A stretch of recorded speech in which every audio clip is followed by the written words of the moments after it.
लीजिए सुनिए। देवकीनंदन खत्री के लिखे उपन्यास चंद्रकांता के तीसरे भाग का पहला बयान मेरी यानी समीर गोस्वामी की आवाज में।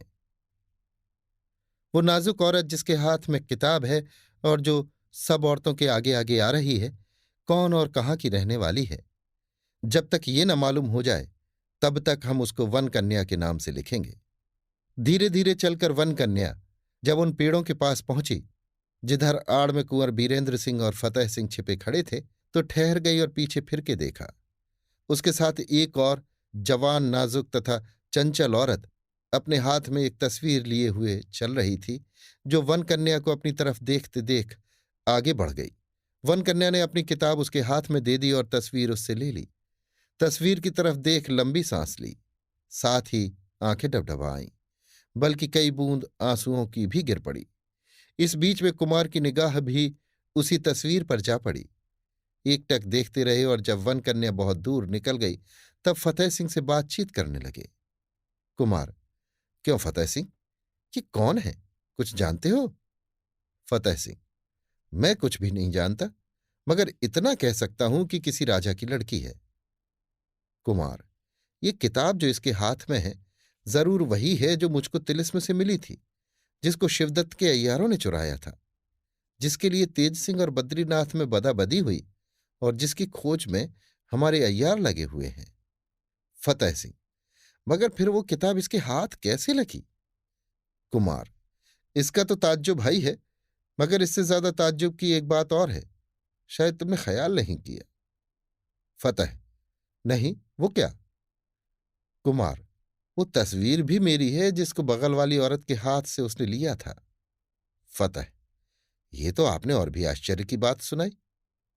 कुमार: मैं तो अजब हैरानी में पड़ा हूं, कुछ समझ में नहीं आता कि क्या मामला है। अच्छा चलो पीछे पीछे देखें ये सब जाति कहाँ है। फतेह: चलिए। कुमार और फतेह सिंह उसी तरफ चले जिधर वे औरतें गई थी। थोड़ी ही दूर बढ़े होंगे कि पीछे से किसी ने आवाज दी। फिर के देखा तो तेज सिंह पर नजर पड़ी। ठहर गए। जब पास पहुंचे उन्हें घबराए हुए और बदहवास देखकर पूछा, क्यों, क्या है जो ऐसी सूरत बनाए हो? तेज सिंह ने कहा, है क्या, बस हम आपसे जिंदगी भर के लिए जुदा होते हैं।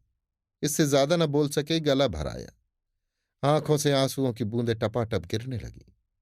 तेज सिंह की अधूरी बात सुन और उनकी ऐसी हालत देख कुमार भी बेचैन हो गए, मगर ये कुछ भी न जान पड़ा कि तेज सिंह के इस तरह बेदिल होने का क्या सबब है। फतेह सिंह से इनकी ये दशा देखी न गई। अपने रूमाल से दोनों की आंखें पोंछी। इसके बाद तेज सिंह से पूछा, आपकी ऐसी हालत क्यों हो रही है? कुछ मुंह से तो कहिए, क्या सबब है जो जन्म भर के लिए आप कुमार से जुदा होंगे? तेज सिंह ने अपने को संभाल कर कहा, तिलिस्मी किताब हम लोगों के हाथ न लगी और न मिलने की कोई उम्मीद है, इसलिए अपने कॉल पर सिर मुड़ा के निकल जाना पड़ेगा। इसका जवाब कुंवर बीरेंद्र सिंह और फतेह सिंह कुछ दिया ही चाहते थे कि देवी सिंह और पंडित जगन्नाथ ज्योतिषी भी घूमते हुए आ पहुंचे। ज्योतिषी जी ने पुकार कर कहा, तेज सिंह घबराइए मत, अगर आपको किताब ना मिली तो उन लोगों के पास भी ना रही। जो मैंने पहले कहा था वही हुआ, उस किताब को कोई तीसरा ही ले गया।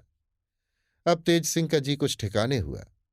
कुमार ने कहा, वाह खूब, आप भी रोए और मुझको भी रुलाए। जिसके हाथ में किताब पहुंची उसे मैंने देखा, मगर उसका हाल कहने का कुछ मौका तो मिला नहीं, तुम पहले से ही रोने लगे। इतना कह के कुमार ने उस तरफ देखा जिधर वे औरतें गई थी, मगर कुछ दिखाई न पड़ा। तेज सिंह ने घबरा कर कहा, आपने किसके हाथ में किताब देखी? वो आदमी कहाँ है? कुमार ने जवाब दिया, मैं क्या बताऊं कहाँ है, चलो उस तरफ शायद दिखाई दे जाए। हाय, विपद पर विपद बढ़ती ही जाती है। आगे आगे कुमार तथा पीछे पीछे तीनों अय्यार और फतेह सिंह उस तरफ चले जिधर वे औरतें गई थीं। मगर तेज सिंह, देवी सिंह और ज्योतिषी जी हैरान थे कि कुमार किसको खोज रहे हैं, वो किताब किसके हाथ लगी है, या जब देखा ही था तो छीन क्यों न लिया। इधर कई दफे चाहा कि कुमार से इन बातों को पूछे, मगर उनको घबराए हुए इधर उधर देखते और लंबी लंबी सांसें लेते देख तेज सिंह ने कुछ न पूछा। पहर भर तक कुमार ने चारों तरफ खोजा, मगर फिर उन औरतों पर निगाह न पड़ी। आखिर आंखें डबडबा आईं और एक पेड़ के नीचे खड़े हो गए। तेज सिंह ने पूछा, आप कुछ खुलासा कहिए भी तो कि क्या मामला है। कुमार ने कहा, अब इस जगह कुछ न कहेंगे, लश्कर में चलो, फिर जो कुछ है सुन लेना। सब कोई लश्कर में पहुंचे। कुमार ने कहा, पहले तिलिस्मी खंडहर में चलो, देखें बद्रीनाथ की क्या कैफियत है। ये कह के खंडहर की तरफ चले। अय्यार सब के सब पीछे पीछे रवाना हुए। खंडहर के दरवाजे के अंदर पैर रखा ही था कि सामने से पंडित बद्रीनाथ, पन्नालाल वगैरह आते दिखाई पड़े। कुमार, ये देखो वो लोग इधर ही चले आ रहे हैं। मगर हैं, ये बद्रीनाथ छूट कैसे गई? तेज सिंह, बड़े ताज्जुब की बात है। देवी सिंह, कहीं किताब उन लोगों के हाथ तो नहीं लग गई? अगर ऐसा हुआ तो बड़ी मुश्किल होगी। फतेह, इससे निश्चिंत रहो, वो किताब इनके हाथ अब तक नहीं लगी। हाँ, आगे मिल जाए तो मैं नहीं कह सकता, क्योंकि अभी थोड़ी ही देर हुई है, वो दूसरे के हाथ में देखी जा चुकी है। इतने में बद्रीनाथ वगैरह पास आ गए। पन्नालाल ने पुकार के कहा, क्यों तेज सिंह, अब तो हार गए ना? तेज सिंह, हम क्यों हारे? बद्रीनाथ, क्यों नहीं हारे? हम छूट भी गए और किताब भी न दी।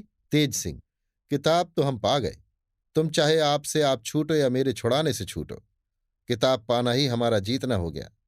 अब तुमको चाहिए कि महाराज शिवदत्त को छोड़कर कुमार के साथ रहो। बद्रीनाथ, हमको वो किताब दिखा दो, हम अभी ताबेदारी कबूल करते हैं। तेज सिंह, तो तुम ही क्यों नहीं दिखा देते? जब तुम्हारे पास नहीं तो साबित हो गया कि हम पा गए। बद्रीनाथ, बस बस, हम बेफिक्र हो गए। तुम्हारी बातचीत से मालूम हो गया कि तुमने किताब नहीं पाई और उसे कोई तीसरा ही उड़ा ले गया। अभी तक हम डरे हुए थे। देवी सिंह, फिर आखिर हारा कौन, ये भी तो कहो। बद्रीनाथ, कोई भी नहीं हारा। कुमार, ये कहो तुम छूटे कैसे? बद्रीनाथ, बस ईश्वर ने छुड़ा दिया, जानबूझ के कोई तरकीब नहीं की गई। पन्नालाल ने उसके सिर पर एक लकड़ी रखी, उस पत्थर के आदमी ने मुझको छोड़ लकड़ी पकड़ ली, बस मैं छूट गया। उसके हाथ में वो लकड़ी अभी तक मौजूद है। कुमार, अच्छा हुआ दोनों की ही बात रह गई। बद्रीनाथ, कुमार, मेरा जी तो चाहता है कि आपके साथ रहूं, मगर क्या करूं, नमक हरामी नहीं कर सकता, कोई तो सबब होना चाहिए। अब मुझे आज्ञा हो तो विदा हूं। कुमार, हाँ जाओ। ज्योतिषी, अच्छा हमारी तरफ नहीं होते तो ना सही, मगर अय्यारी तो बंद करो। तेज सिंह, वाह ज्योतिषी जी, आखिर वेद पाठी ही रहे, अय्यारी से क्या डरना, ये लोग जितना जी चाहे जोर लगा लें। पन्नालाल, खैर देखा जाएगा, अभी तो जाते हैं। जय माया की। तेज सिंह, जय माया की। बद्रीनाथ वगैरह वहां से चले गए। फिर कुमार भी तिलिस्म में ना गए और अपने डेरे में चले आए। रात को कुमार के डेरे में सब अय्यार और फतेह सिंह इकट्ठे हुए। दरबानों को हुक्म दे दिया कि कोई अंदर ना आने पावे। तेज सिंह ने कुमार से पूछा, अब बताइए, किताब किसके हाथ में देखी थी, वो कौन है, और आपने किताब लेने की कोशिश क्यों न की? कुमार ने जवाब दिया, ये तो मैं नहीं जानता कि वो कौन है, लेकिन जो भी हो, अगर कुमारी चंद्रकांता से बढ़ के नहीं है तो किसी तरह कम भी नहीं है। उसके हुस्न ने उससे किताब छीनने न दिया। तेज सिंह ताज्जुब से, कुमारी चंद्रकांता से और उस किताब से क्या संबंध? खुलासा कहिए तो कुछ मालूम हो। कुमार, क्या कहें, हमारी तो अजब हालत है। ऊंची सांस लेकर चुप हो रहे। तेज सिंह, आपकी विचित्र ही दशा हो रही है, कुछ समझ में नहीं आता। फतेह सिंह की तरफ देख के, आप तो इनके साथ थे, आप ही खुलासा हाल कहिए। ये तो 12 दफे लंबी सांस लेंगे तो 1.5 बात कहेंगे। जगह जगह तो इनको इश्क पैदा होता है, एक बला से छूटे नहीं, दूसरी खरीदने को तैयार हो गए। फतेह सिंह ने सब हाल खुलासा कह सुनाया। तेज सिंह बहुत हैरान हुए कि वो कौन थी और उसने कुमार को पहले कब देखा, कब आशिक हुई और तस्वीर कैसे उतरवा मंगाई। ज्योतिषी जी ने कई दफे रमल फेंका, मगर खुलासा हाल मालूम न हो सका। हाँ, इतना कहा कि किसी राजा की लड़की है। आधी रात तक सब कोई बैठे रहे, मगर कोई काम न हुआ। आखिर ये बात ठहरी कि जिस तरह बने उन औरतों को ढूंढना चाहिए।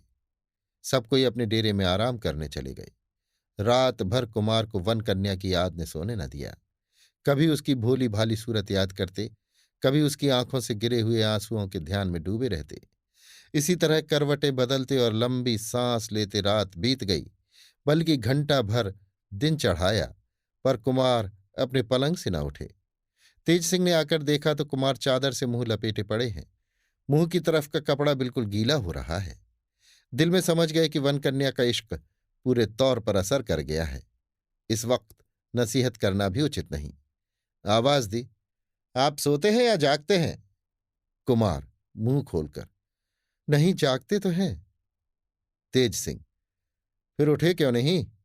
आप तो रोज सवेरे ही स्नान पूजा से छुट्टी कर लेते हैं, आज क्या हुआ? नहीं, कुछ नहीं, कहते हुए कुमार उठ बैठे। जल्दी जल्दी स्नान से छुट्टी पाकर भोजन किया। तेज सिंह वगैरह इनके पहले ही सब कामों से निश्चिंत हो चुके थे। उन लोगों ने भी भोजन कर लिया और उन औरतों को ढूंढने के लिए जंगल में जाने को तैयार हुए। कुमार ने कहा, हम भी चलेंगे। सभी ने समझाया कि आप चलकर क्या करेंगे, हम लोग पता लगाते हैं, आपके चलने से हमारे काम में हर्ज होगा। कुमार ने कहा, कोई हर्ज ना होगा, हम फतेह सिंह को अपने साथ ले चलते हैं। तुम्हारा जहां जी चाहे घूमना, हम उसके साथ इधर उधर फिरेंगे। तेज सिंह ने फिर समझाया कि कहीं शिवदत्त के अय्यार लोग आपको धोखे में न फंसा लें, मगर कुमार ने एक न मानी। आखिर लाचार होकर कुमार और फतेह सिंह को साथ ले जंगल की तरफ रवाना हुए। थोड़ी दूर घने जंगल में जाकर उन दोनों को एक जगह बैठाकर तीनों अय्यार अलग अलग उन औरतों की खोज में रवाना हुए। अय्यारों के चले जाने पर कुंवर बीरेंद्र सिंह फतेह सिंह से बातें करने लगे, मगर सिवाय वन कन्या के कोई दूसरा जिक्र कुमार की जुबान पर न था। अभी आप सुन रहे थे देवकीनंदन खत्री के लिखे उपन्यास चंद्रकांता के तीसरे भाग का पहला बयान, मेरी यानी समीर गोस्वामी की आवाज में।